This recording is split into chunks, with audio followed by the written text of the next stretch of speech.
2025 সালের এইচএসসি পরীক্ষার্থীদের জন্য একটা দারুণ খবর আছে। সরকার থেকে এইচএসসি বৃত্তির ঘোষণা দেওয়া হয়েছে। তো এই বৃত্তির খুঁটিনাটি মানে মোট কতগুলো বৃত্তি কারা পাবে আর পাওয়ার জন্য কি কি করতে হবে সবকিছু নিয়েই আমরা একদম বিস্তারিত আলোচনা করব। চলুন শুরু করা যাক।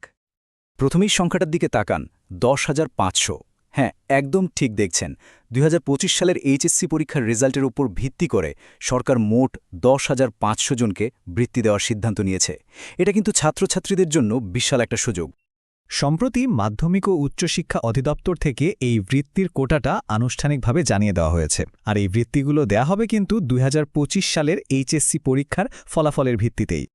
এখন কথা হচ্ছে, এই যে মোট 10,500 বৃত্তি, এগুলোকে কিভাবে ভাগ করা হয়েছে? এগুলোকে মূলত দুটো প্রধান ক্যাটাগরিতে ভাগ করা হয়েছে। একটা হলো মেধাবৃত্তি আর অন্যটা সাধারণ বৃত্তি। চলুন এই ভাগগুলো সম্পর্কে একটু বিস্তারিত জেনে নিই। তাহলে চলুন এবার সংখ্যাগুলো দেখে নেওয়া যাক। কোন ক্যাটাগরিতে ঠিক কতজন করে ছাত্রছাত্রী এই বৃত্তির সুযোগটা পাচ্ছে সেটা জানলে পুরো ছবিটা আরও পরিষ্কার হয়ে যাবে। এখানে দেখুন, মেধাবৃত্তি পাচ্ছে মোট 1,125 জন, আর সাধারণ বৃত্তি সেটার সংখ্যা কিন্তু অনেক বেশি, প্রায় 9,375 জন। এর মানে হলো আরও অনেক বেশি শিক্ষার্থীর কাছে এই সুযোগটা পৌঁছে যাবে। আচ্ছা, মোট বৃত্তির সংখ্যা তো জানা গেল, কিন্তু একটা বড় প্রশ্ন কিন্তু থেকেই যায়। এই বৃত্তিগুলো সারা দেশে কিভাবে ভাগ করা হবে?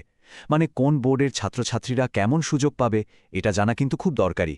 চলুন বোর্ড ধরে ধরে সেই হিসাবটাই দেখে নেওয়া যাক। দেখুন, এই বৃত্তিগুলো কিন্তু সব বোর্ডের সমানভাবে ভাগ করা হয়নি, বরং প্রত্যেকটা বোর্ডের নিয়মিত পাশ করা ছাত্রছাত্রীর সংখ্যার উপর ভিত্তি করে একটা কোটা ঠিক করা হয়েছে। তো চলুন এবার দেখি কোন বোর্ডের ভাগে ঠিক কতগুলো বৃত্তি পড়েছে। এই টেবিলটা কিন্তু খুবই গুরুত্বপূর্ণ, তাই একটু মনোযোগ দিয়ে দেখুন। এখানে প্রত্যেকটা শিক্ষা বোর্ডের জন্য মেধাবৃত্তি আর সাধারণ বৃত্তির সংখ্যা একদম আলাদা করে দেয়া আছে। যেমন ধরুন ঢাকা বোর্ড, এখানে মেধাবৃত্তি 465টা আর সাধারণ বৃত্তি 3,032টা। আবার যদি দেখেন দিনাজপুর বোর্ড, সেখানে মেধাবৃত্তি 110টা আর সাধারণ বৃত্তি 952টা। আপনারা চাইলে এখানে একটু থামিয়ে নিজের বোর্ডের কোটাটা মিলিয়ে নিতে পারেন।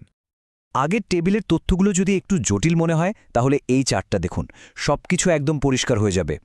মোট বৃত্তির সংখ্যায় ঢাকা বোর্ড যে সবার থেকে কতটা এগিয়ে সেটা এখানে স্পষ্ট দেখা যাচ্ছে, প্রায় 3,500। এরপরেই আছে রাজশাহী আর দিনাজপুর বোর্ড। তো বৃত্তির সংখ্যা জানা গেল, কোন বোর্ডে কয়টা সেটাও জানা গেল, কিন্তু আসল কথা হলো টাকা পয়সার ব্যাপারটা কি, মানে এই বৃত্তি পেলেই আর্থিকভাবে কতটা সুবিধা পাওয়া যাবে।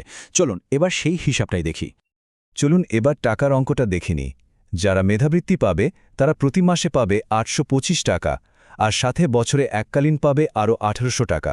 আর সাধারণ বৃত্তির ক্ষেত্রে মাসিক উপবৃত্তি হল 375 টাকা এবং বাৎসরিক অনুদান 750 টাকা। ঘোষণায় একটা টার্ম হয়তো চোখে পড়বে, G2P পদ্ধতিতে EFT। এটা শুনে হয়তো একটু কঠিন মনে হতে পারে, কিন্তু ব্যাপারটা একদম সোজা। এর মানে হলো সরকার সরাসরি আপনার ব্যাংক অ্যাকাউন্টে টাকাটা পাঠিয়ে দেবে। কোনো ঝামেলা নেই, কোনো মাধ্যম নেই, একদম ডিরেক্ট।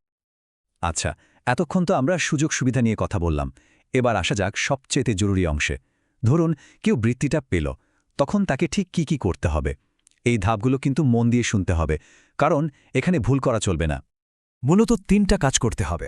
1. অনলাইন ব্যাংকিং সুবিধা আছে এমন যে কোনো একটা ব্যাংকে নিজের নামে একটা অ্যাকাউন্ট খুলতে হবে। 2. কোনো একটা উচ্চশিক্ষা প্রতিষ্ঠানে ভর্তি হতে হবে।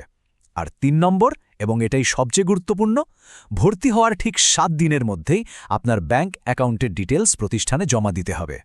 এই 3টা স্টেপ কিন্তু একদম পরপর মনে রাখতে হবে। আর কয়টা তথ্য মাথায় রাখা দরকার। বৃত্তির যে ফাইনাল লিস্ট মানে গেজেট, সেটা 4 ডিসেম্বরের মধ্যেই পাবলিশ করা হবে। আর এই বৃত্তির টাকাটা আসবে মূলত 2025-2026 অর্থবছরের বাজেট থেকে। তো এই ডেডলাইনগুলো কিন্তু শিক্ষার্থী আর শিক্ষা প্রতিষ্ঠান উভয়ের জন্যই খুব জরুরি। তাহলে মূল কথাটা কি দাঁড়ালো? মূল কথাটা হলো পুরো প্রসেসটা একদম নিয়ম মেনে ঠিকঠাকভাবে ফলো করতে হবে, কারণ ছোট্ট একটা ভুলে কিন্তু বৃত্তির টাকা পেতে অনেক দেরি হয়ে যেতে পারে। তাই এই ব্যাপারটা নিয়ে একদমই হেলাফেলা করা যাবে না। সবশেষে একটা প্রশ্ন রেখে যাই, কি মনে হয় উচ্চশিক্ষার দীর্ঘ পথে এই বৃত্তিটা একজন ছাত্র বা ছাত্রীর জন্য কতটা সহায়ক হবে? টাকার অঙ্কটা হয়তো কারো কাছে কম বা বেশি মনে হতে পারে, কিন্তু এটা যে বহু মেধাবী শিক্ষার্থীর স্বপ্ন পূরণের পথে একটা বড় ভরসা হয়ে উঠবে তাতে কোনো সন্দেহ নেই।